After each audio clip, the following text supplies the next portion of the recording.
যুদ্ধ শেষে ভারত বাংলাদেশ বিভাজনের সময় অনেক ভারতীয় লোক ঢাকার রিফিউজি ক্যাম্পে বসবাস করছিল। তারা সবার জায়গা তো দূরে থাক, ঠিক মতো 3 বেলা খাবারও পেত না। এরই ভিতর আমরা দেখতে পাই দুটো অনাথ বাচ্চাকে। একজনের নাম বালা, অন্যজনের নাম বিক্রম, যাদের আপন বলতে কেউই নাই। বড় বড় সমস্যা সমাধানের জন্য প্রত্যেকটি দেশ ভুলে যায়, এর মূল্য দিতে হয় দেশের সাধারণ মানুষদের জীবন দিয়ে। যখন মৃত্যুর অন্ধকারে হারিয়ে যাচ্ছিল হাজারো মানুষ, তখন বিক্রম আর বালার দিকে এই অন্ধকার ধেয়ে আসছিল। একটু পরে এই গাড়ি থেকে খাবার বিলি করা হয়, কিন্তু দুর্ভাগ্যবশত বিক্রম আর বালা পড়ে যায়, যার কারণে তারা খাবার ধরতে পারেনি। তাই তারা খিদের জ্বালায় কান্না করছিল। তখনই একটা লোক তাদের কাছে এসে বলল, আমার জন্য কাজ করবে? দুবাই বলল, খাবার দেবে তো? লোকটি বলল, পেট ভরে দিব। তাই তারা কাজ করতে রাজি হয়ে গেল। লোকটি আর্মিদের কাছ থেকে কম দামে বন্দুক কিনে অনেক দামে সাধারণ লোকদের কাছে বিক্রি করত। তাই লোকটি বালা ও বিক্রমকে ক্যাম্প থেকে বন্দুক পাচার করার কাজ দেয়, কারণ বাচ্চাদেরকে পুলিশ চেকিং করবে না। দুভাই এই কাজে যখন এক্সপার্ট হয়ে যায়, তারা মাঝে মাঝে অন্ধ সেজে পুলিশদের বন্দুকও চুরি করত। এভাবে কিছুদিন চলার পর আর্মি ওই লোকটিকে বলে, বালা ও বিক্রমের মধ্যে যে কোনো একজনরে আমার এখানে রেখে যাও। কথা মতো লোকটি ওখানে বিক্রমকে রেখে যায়, কিন্তু কিছু দূর গিয়ে বালার মনে হয় সে বিক্রমকে ছাড়া থাকতেই পারবে না। তাই সে দৌড়ে ক্যাম্পে ফিরে যায়। বালা দরজা ফাঁক করে দেখে বিক্রমকে খালি গায়ে করে হাতের দড়ি বেঁধে রেখেছে, তার শরীরের চাহিদা মেটানোর জন্য। তখনই বিক্রম ঘরে গিয়ে আর্মির দিকে বন্দুক ধরে বালাকে মুক্ত করে, তারপর তার উপর গুলি চালিয়ে দেয়, সাথে বালাও গুলি করে। এবার তারা ওখান থেকে পালানোর সময় অন্য আর্মিরা তাদের পিছু করে। দৌড়াতে দৌড়াতে তারা গিয়ে ট্রেনে উঠে পড়ে, যেটা কিনা বাংলাদেশ থেকে ভারতে যাচ্ছিল রিফিউজিদের নিয়ে। এদিকে আর্মিরাও ট্রেনে উঠে দুবাইকে ট্রেনের মোটামুটি সব জায়গায় তন্ন তন্ন করে খোঁজে, কিন্তু কোথাও পায় না। তাই তারা ট্রেন থেকে নেমে পড়ে। এবার ট্রেন যখন ভারতের কলকাতা শহরে দাঁড়ায়, দুবাই কয়লার বগি থেকে নামে। তার মানে ওরা কয়লার ভিতরেই ছিল। কিছুদিন পর দুবাই একটা হোটেলের কাজ পায়, কিন্তু মালিক ওদেরকে কারণে অকারণে বকাবকি করত। একদিন তারা কিছু কাপ ভেঙে ফেলে, তাই মালিক ওদের ওখান থেকে ঘাড় ধাক্কা দিয়ে বার করে দেয়। অসহায় অনাথ দুটো বাচ্চা এই মুহূর্তে কি করবে? তাই তারা ট্রেন থেকে কয়লা চুরি করার সিদ্ধান্ত নেয়। যে কথা সেই কাজ, তারা চলন্ত ট্রেনে উঠে কয়লার গেট খুলে দেয়। আর ট্রেনটি যখন ব্রিজের উপর দিয়ে যায়, ওখান থেকে তারা পানিতে লাফ মারে। চুরি করা কয়লা তারা বাজারের সেই হোটেল মালিকের কাছে এসে 2 টাকায় বিক্রি করে। মালিক টাকা দিলে তার থেকে 1 টাকা মালিককে দিয়ে বলে, কাপ ভাঙার দামটা দিয়ে গেলাম। তাই মালিক বলল, হিসাব তো ঠিক আছে তোমাদের। তখন বালা সজোরে একটা চড় মেরে দিয়ে বলে, এইবার হিসাব ঠিক আছে ভসড়িকে। যাই হোক, এভাবেই তারা কয়লা চুরি করতে করতে অনেক বড় হয়ে যায়। এখন তারা বস্তায় না, ট্রেনের 2-1টা বগি ধরেই চুরি করে নেয়। যথারীতি তারা অন্য একদিন কয়লা চুরির জন্য ট্রেনে লাফ দেয়, কিন্তু তারা দেখে আগে থেকে আরেকটা দল বগি কবজা করে নিয়ে বসে আছে। তাই তাদের মধ্যে খুব কথা কাটাকাটি হয়, কেউ কারো থেকে কমই পড়ছে না। এক পর্যায়ে তাদের ভিতর খুব মারামারি হয়। বালা ও বিক্রম ওদের সবাইকে কাবু করে ফেলে। তারপর ওদের লিডারকে বলে, এবার বল ট্রেনটা কাদের? তখন লোকটি বলে, এই ট্রেন আমার ছিল আর আমারই থাকবে, তোদের কোনোদিনই হবে না, কারণ জানিস তোরা দুজন হলো বাংলাদেশের রিফিউজি। এই শুনে তাদের মাথায় তো রক্ত উঠে যায়। সাথে সাথেই লোকটিকে মেরে ফেলে বলে, আমরা এই কলকাতায় একদিন রাজ করব। কয়লার ধান্দা কবজা করার পর তারা আস্তে আস্তে মাছের বাজার, বার্মা থেকে আনা কাঠ, স্টিল কোম্পানি, গ্যাস ও খাবারের মিল, এমনকি তেলের ঘাঁটি, প্রায় সব ধরনের কালো ধান্দা তাদের আয়ত্তে নিয়ে আসে। এভাবে কয়েক বছর যেতে না যেতেই কলকাতা যেন চলে তাদের 2 ভাইয়ের ইশারায়। কিছু সময় পূর্বের কয়লা চোররা যেন এখন শহরের সব থেকে পরিষ্কার পরিচ্ছন্ন 2 ব্যক্তি। এই লোকটির নাম কালিদাস। লোকটি দুবাইকে রেশন কার্ড দিয়ে বলে, এখন থেকে তোমরা পার্মানেন্ট ইন্ডিয়ার লোক, আর তোমাদের কেউ রিফিউজি বলতে পারবে না। আইনের খাতায় দুবাই অপরাধী থাকলেও গরিব ও অসহায় মানুষদের কাছে যেন তারা ভগবান সমতুল্য। 2 ভাই অশিক্ষিত হলেও ওদের নামে ছিল স্কুল ও গরিবদের জন্য হসপিটাল। তাদের সরকারও যেন নিজেরা আর আইনও নিজেদের। যাই হোক, এতে পুলিশরা তো আর বসে থাকবে না। তাই একজন খুব চালাক ও দক্ষ এসিপিকে ট্রান্সফার করা হয় কলকাতায় তাদের ধরার জন্য। সিনিয়র স্যার জানায়, বিক্রম আর বালা দুবাই শহরের সবথেকে বড় গুন্ডা হলেও সাধারণ লোকদের কাছে তারা পূজনীয়। পর্যাপ্ত প্রমাণ ও সাক্ষীর অভাবে আমরা তাদের অ্যারেস্ট করতে পারি না। তার জন্যই তোমাকে এখানে আনা। তুমি যেভাবে পারো না কেন ওদের অ্যারেস্ট করো। উপর থেকে অনেক চাপ আসছে। কিছু সময় পর এসিপি বালা ও বিক্রমের সাথে দেখা করতে যায়। ওখানে গিয়ে তাদের পুরনো অপরাধের সব ফাইল পুড়িয়ে দেয়। আর বলে আজ থেকে তোমাদের নতুন ফাইল খোলা হবে, প্রস্তুত থাকো জেলের ভাত খাওয়ার জন্য। এখন থেকে কোনো অপরাধ পেলেই কিন্তু সমস্যা, দুই ভাইকে কুত্তার মতো টেনে নিয়ে যাব জেলে। তখন বালা বলে ঠিক আছে অফিসার, আমরাও রেডি থাকলাম এই চ্যালেঞ্জে। পরের দিন একটা লোক তাদের টাকা দিতে আসে, সাথে তার ভাইপোকে নিয়ে আসে একটা কাজের জন্য, যার নাম হিমাংশু। হিমাংশু বালা ও বিক্রমের খুব বড় ফ্যান। সে দুবাইয়ের একটা ছবি আঁকে, এটা বিক্রমের খুবই পছন্দ হয়, তাই সে হিমাংশুকে তাদের আন্ডারে কাজ করার পারমিশন দেয়। পরের দিন তারা দুবাই একটা পার্টিতে যায়, যেখানে খুব সুন্দর একটা মেয়ে ড্যান্স করছিল। এত সুন্দর মেয়ে তারা যেন আগে কখনোই দেখেনি, তাই দুভাই মেয়েটির উপর যেন ফিদা হয়ে গেল।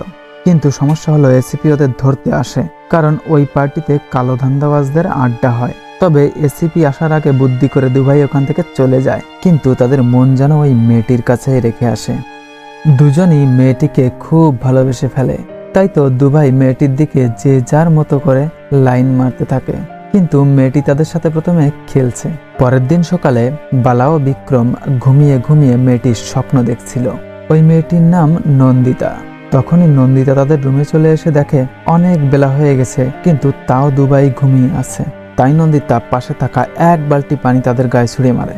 এতে তারা দুবাই হঠাৎ রেগে গিয়ে বন্দুক ধরে, কিন্তু দেখে এ তো তাদের স্বপ্নের রাজকন্যা।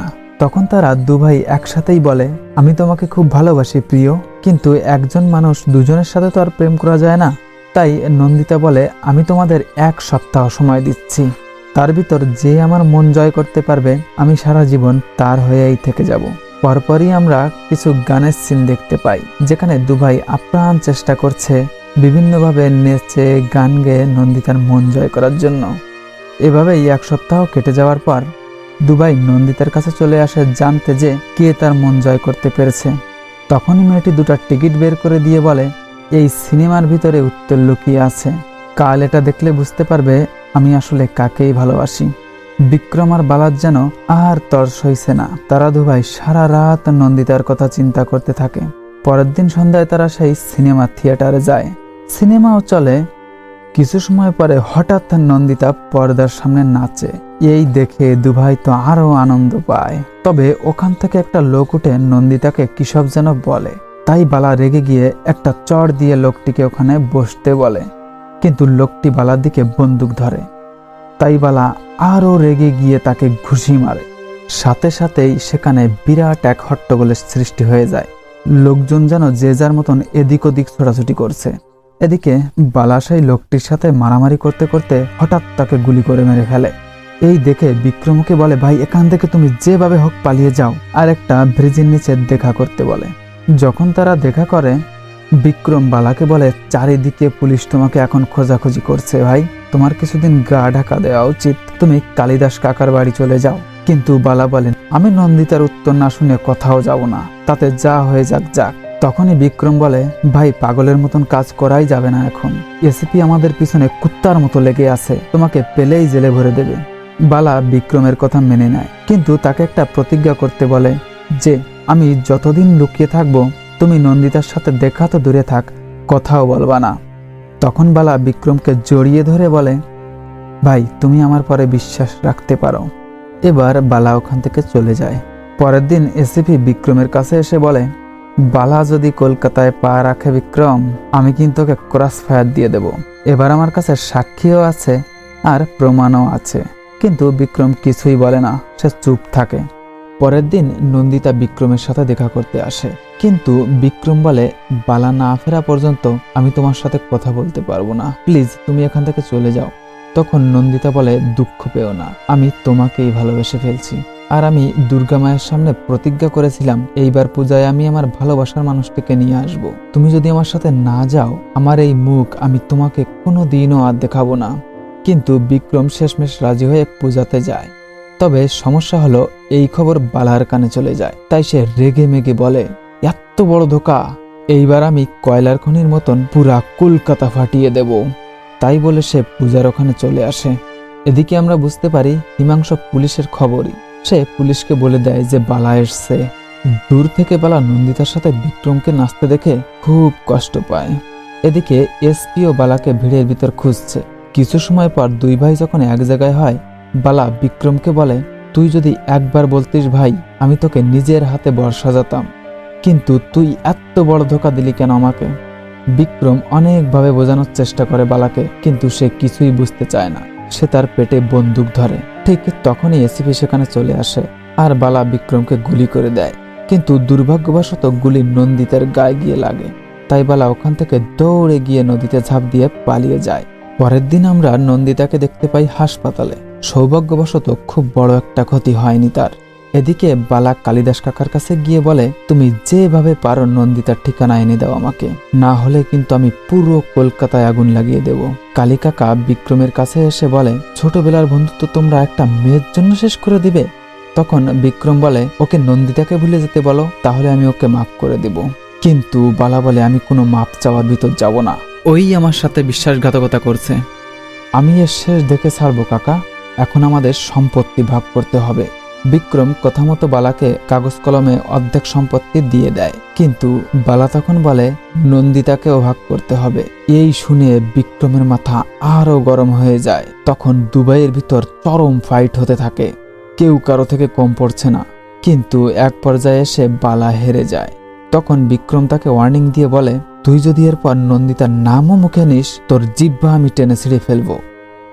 এরপর বিক্রম নন্দিতাকে বিয়ের প্রস্তাব দেয়। তখন নন্দিতা বলে, তুমি যদি সমস্ত কালো ধান্দা ছেড়ে দিতে পারো, তাহলে আমি তোমাকে বিয়ে করতে রাজি। বিক্রম কিছুটা ভেবে উত্তরে বলে, ঠিক আছে, আমি ছেড়ে দেব। তাই দুজনের ভালোবাসা যেন আরো মজবুত হয়ে যায়। এদিকে বালা হয়ে ওঠে খুবই ভয়ঙ্কর। সে বিক্রমের একটা গুদাম উড়িয়ে দেয় আর নন্দিতাকেও কিডন্যাপ করে নিয়ে যায় তার আস্তানায়। এই খবর শুনে বিক্রমের মাথায় তো রক্ত উঠে যায়। সে পিস্তলে গুলি ভরে বালাকে মারার জন্য বেরিয়ে পড়ে। তখন গাড়ির ভিতর এসপি বসা থাকে। সে বিক্রমকে বলে, তুমি বালার বিরুদ্ধে কোর্টে সাক্ষী দিলে বালার সারা জীবনের জন্য জেল হয়ে যাবে। তখন তুমি আর নন্দিতা সুখে শান্তিতে বসবাস করতে পারবে। এদিকে বালা নন্দিতাকে খাওয়াতে চায় আর সাথে বলে, আমি তোমাকে অনেক অনেক ভালোবাসি, আমি তোমাকে ছাড়া কোনোভাবেই থাকতে পারবো না নন্দিতা। আমি তোমাকে অনেক ভালোবাসা দিয়ে বিক্রমের স্মৃতি সব মন থেকে মুছে দেব।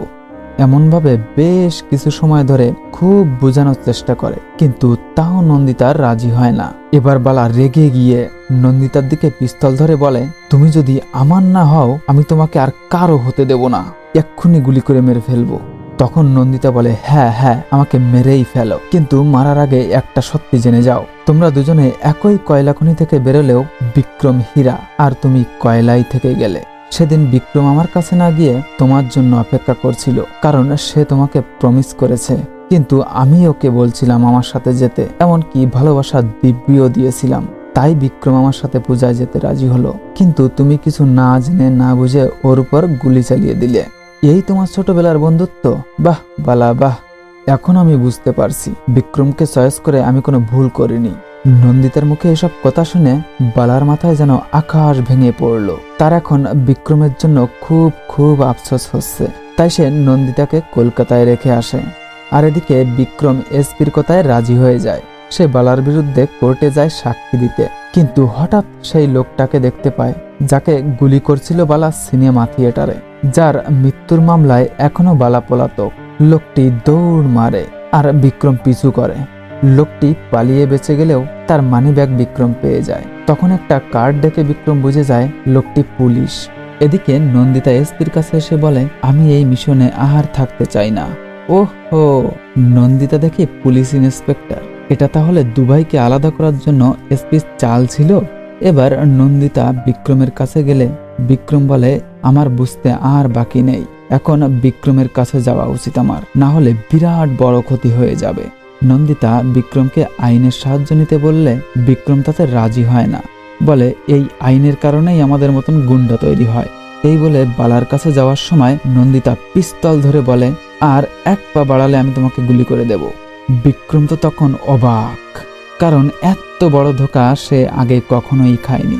তখন খুব কষ্টের সাথে নন্দিতাকে বলে, আমরা দুভাই তোমার ভালোবাসার জন্য কি না করছি, তুমি একবার যদি ভালোবেসে সত্যিটা বলতে, আমরা হাসতে হাসতে সারেন্ডার করতাম, কিন্তু তুমিও আইনের মতো আমাদের জীবন নিয়ে খেললে।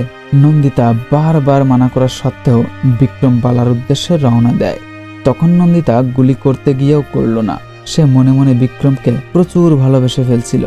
এবার আমরা দেখতে পাই হিমাংশু বালাকে কয়লার খনির মধ্যে নিয়ে গিয়ে তাকে হামলা করে দেয় আর বালাকে বলে দেয়, আমি দিবাকরের ভাই, যাকে তোমরা ট্রেনে নির্মমভাবে মেরে ফেলছিলে। আমি পিছনে পিছনে দাঁড়িয়ে দেখছিলাম, তখন আমার কিছুই করার ছিল না, কিন্তু এখন সময় আমার হাতে। আমিও তোমাকে ঠিক সেভাবেই মারবো যেভাবে তুমি আমার ভাইকে আমার সামনে মেরেছিলে। আর মরার আগে একটা কথা শুনে যাও, যে নন্দিতার জন্য তোমরা দুবাই পাগল হয়ে গেছো, উনি আসলে পুলিশের লোক। এই শুনে বালা তো অবাক। ঠিক তখনই বিক্রম বালাকে বাঁচাতে চলে আসে আর তাদের ভিতর খুব মারপিট হয়। দুই ভাই মিলে একে একে হিমাংশু সব লোকজনদের কাবু করে ফেলে, সাথে হিমাংশুকে ওখানে মেরে ফেলে। এবার বালা বিক্রমের কাছে ক্ষমা চায় আর দুভাই একে অপরকে জড়িয়ে ধরে খুবই কান্না করতে থাকে। ঠিক তখনই এসপি তার টিম নিয়ে তাদের সামনে চলে আসে আর দুবাইকে স্যালেন্ডার করতে বলে। কিন্তু বালা বলে, আরে এসপি, আমাদের ছোটবেলায় তাই কেউ ধরতে পারেনি, আর এখন আসছেন আপনারা। তখনই বিক্রম একটা সুইচ টান দেয় আর ওখানে এদিক ওদিক বম ফুটতে থাকে। এই সুযোগে দুবাই ওখান থেকে একটা ট্রলিতে করে সামনের দিকে এগোতে থাকে, কিন্তু হঠাৎ এসিপি বালার পিঠে গুলি করে দেয়। কিন্তু তাও তারা পালিয়ে পানিতে পড়ে, কিন্তু পুলিশ তাদের পিছু ছাড়ে না। সেখানে গোলাবারুদ হতেই থাকে, পুলিশরা বম মারে আর দুবাই পালাতে থাকে। একটু পরেই দুবাই পুলিশের দুটো বন্দুক নিয়ে নেয়, কিন্তু ততক্ষণে এসপি বিক্রম আর বালাকে গুলি করে দেয়। এতে তারা খুব আহত হয়ে যায়। তখন বিক্রম পড়ে নন্দিতার সামনে আর বালা পড়ে এসপির সামনে। তারা দুজন দুজনকে স্যালেন্ডার করতে বললে দুবাই রাজি হয়ে যায়, কিন্তু কিছু দূরেই একটা মালবাহী ট্রেন যায়। এই দেখে দুই ভাই দুইজনের দিকে ইশারা দিয়ে ট্রেনের দিকে দৌড় মারে। কিন্তু দুঃখের বিষয় এই যে এসপি আর নন্দিতা দুবাইকে গুলি মারে, আর সাথে সাথেই কাহিনী এখানে শেষ হয়ে যায়। তো বন্ধুরা, কাহিনীটি কেমন লাগলো? আপনাদের কাছে করজোরে অনুরোধ রইল, ভালো লাগলে অবশ্যই আমার নতুন চ্যানেলটিকে একটা লাইক ও সাবস্ক্রাইব করে দিয়ে যাবেন।